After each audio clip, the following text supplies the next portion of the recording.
Well, friends, I should probably begin with a kind of apology, I think. And that is, you received an email on Thursday, which you could take to be a kind of teaser. A colleague of mine teased me and said, you just sent that email about an announcement to get the numbers up. But that was not the purpose. As we talked about it, we thought the best thing is for people not to show up expecting it to just be a normal Sunday and then be completely surprised by my announcement. Here's my announcement, and that is at the end of June of 2022, I'll retire as senior pastor of this church. And Lance Marshall will become senior pastor of this church, our co-pastor. Now, I think just about everyone knows that we've had a succession plan in place for a long time. And I want to just share with you something about that. There will be an article that will come out in the e-news right after this worship service, and it's 3,500 words long because it tells the whole story. It is written by Director of Communications Melinda Smoot, and it's very, very thorough. But I just want to give you a few highlights of that process so you understand that we have been working on this for a long time.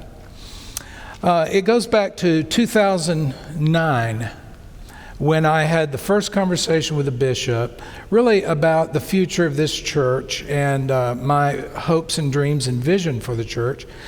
And in that conversation, I said to him, I would love to have you appoint a dynamic, gifted, talented young pastor to start another worshiping community in our church.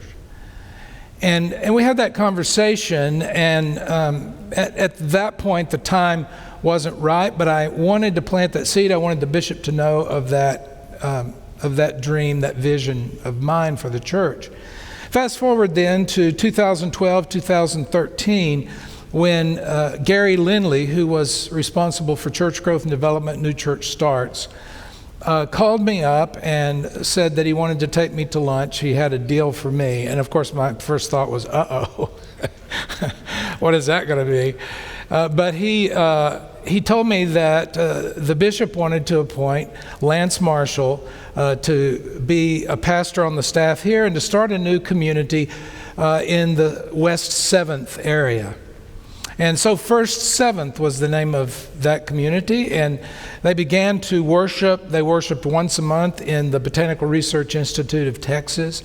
It wasn't long before they realized that it would be better to move onto this campus and to be a worshiping community on this campus and more fully integrated into the life of the church. And that's what happened.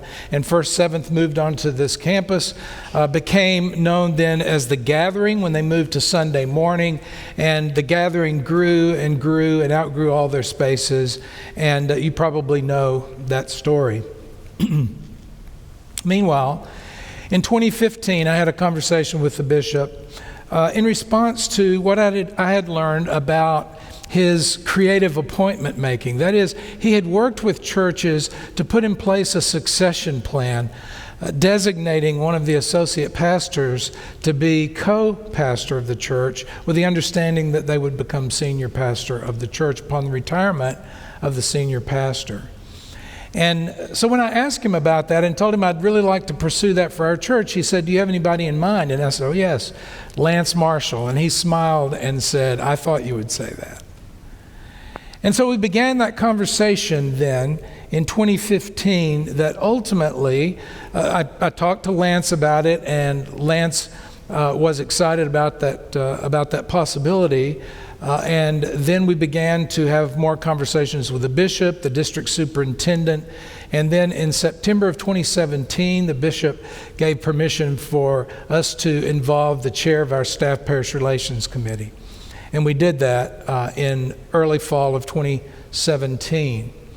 And then we began to put together the bishop, our district superintendent, Travis Franklin, the chair of the Staff Parish Relations Committee, Allison Barley, now Alvarado, and we worked to develop a learning covenant with Lance. And that learning covenant then guided, it was kind of a learning covenant and in some sense a timeline. It guided the things that Lance needed to learn and needed to focus on as he prepared to become senior pastor of the church someday.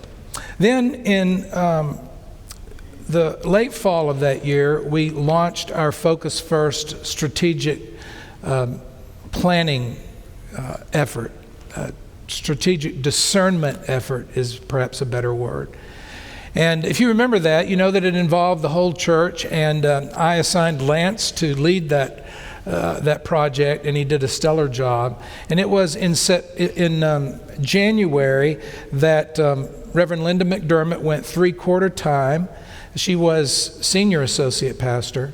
And so March 1st of that year, with the bishop's permission, we designated Lance senior associate pastor. Again, another step on the way in this succession planning. Then 2 years ago next month, November of 2019, we had a big worship celebration. The bishop came and preached, and it was an installation service of Lance in his new appointment when he was appointed co-pastor of this church, with the announcement and the understanding that he would become senior pastor. By this time, the whole staff parish relations committee had been involved in the project and unanimously approved of the direction for the future of the church. And so, for 2 years now, Lance has served as co-pastor, has taken on more and more responsibilities, and in January of this year, I decided that the time was right, or at least it would be right at the end of June of 2022. And one of the questions I get from people is, why now? Because I think people expected maybe it would be later. And the only answer I can give to that is really what someone told me a few years ago, and that is, you will know when the time is right. And I do know that June of 2022 is the right time. It's the right time for me and for Susan, for our family. I think it's the right time for the church. And Lance is ready to serve as senior pastor of this church. And so that's the answer to the question, why now? The other question I get is, now what? What are you going to do? That one's harder to answer. I'll just tell you this, that I will continue to be in ministry because you don't retire from ministry. You all are ministers. You all are in ministry because we're called to that by our baptism. And so that will for sure be the case. And then, grandchildren and travel and hobbies and other things as well. So that brings us to the spring of this year. I made that decision in January. I shared it with Lance. We engaged a coach to work with Lance and me we met with him regularly. He's an expert in transitions in large churches. And we worked with that coach through the spring. The bishop gave us permission in May for me to announce to our staff parish relations committee that I had a date for my retirement. And then the whole committee could work with the coach over the summer when I was out on renewal leave. And Lance could fly solo while I was out on renewal leave as well. And they made plans for what this year would look like. One of the questions that people have had that we answered a few weeks ago, but let me just reiterate it, is, well, what happens on Sunday morning? Well, when Wesley Hall is finished, the plan is that the gathering will move into Wesley Hall. Lance will preach the gathering in Wesley Hall, and Lance will preach here in this service in the sanctuary at 11 o'clock. Our traditional, what we tend to call our traditional service that we have at 11 o'clock will still be that service. And let me just emphasize that we have those distinct styles of worship because people have different needs and ways of worshiping God. And Lance loves all of them and thrives in all of them, including the traditional. So he'll be preaching in this service at 11, 9:30, gathering in Wesley Hall. And until the gathering outgrows Wesley Hall, it'll only happen at 9:30.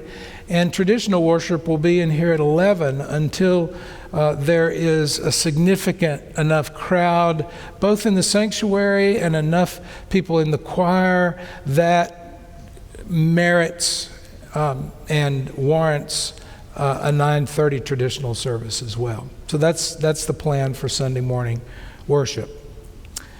So that brings us to today.